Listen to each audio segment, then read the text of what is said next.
What's up, guys? LQ here with the LQ Review. Thank you so much for joining me here at my YouTube channel. This is where I talk about all the geeky, nerdy stuff that I love to talk about. And right now I'm going to give you my thoughts on Novocaine.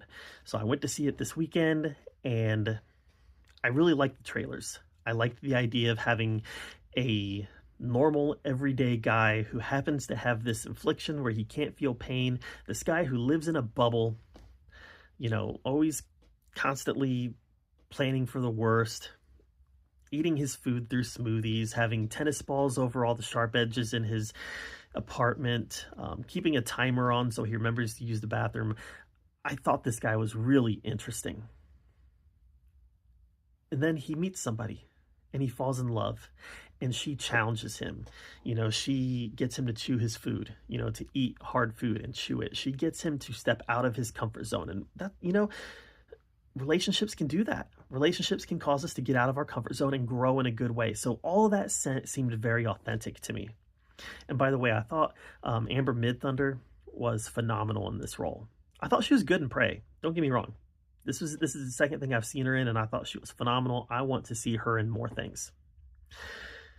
Jack Quaid was also great in this role. For some reason, Jack Quaid just plays the... bumbling isn't really the right word, but just kind of the everyman. He plays the everyman to a T. And I know he's not really an everyman. He's got an affliction that makes him different, but he still has that certain aura to him, right? Like he is an everyman. Okay, so she gets kidnapped during a bank robbery, and he has to go. He decides he's going to go and save her. It leads to action sequences where he basically gets beaten to a pulp, but he can't feel pain, so he just keeps coming. The show is funny. The movie is funny. The action is great. It's gory. It's visceral. And it's got a ton of heart to it. This movie really surprised me by the amount of heart that it had. It had some twists and turns towards the end. Some of them I liked a little bit less than others. But overall, this is a young year. It's a very young year. We're only in March. But so far, it's my favorite movie of the year. And that's because it's the best time I've had at the theaters so far this year. Like I said, fun, funny, action-packed, had some gore in it, had heart in it. It delivered everything I was wanting this movie to deliver. Jack Quaid gives a good performance. Amber Midthunder does a great job making you really like her and wanting to see her in more things. And the bad guys were, you know, they did their job also. They were menacing, and I'm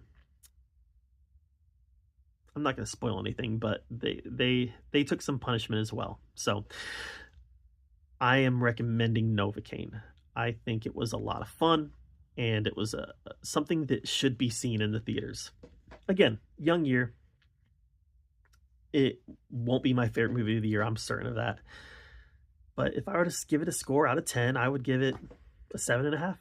I had a really good time with it. So that's my take on Novocaine, guys. Have you seen it? If you have, let me know what you thought of it in the comments down below. While you're down there commenting, make sure that you subscribe to my channel. And until next time, we'll see you guys later.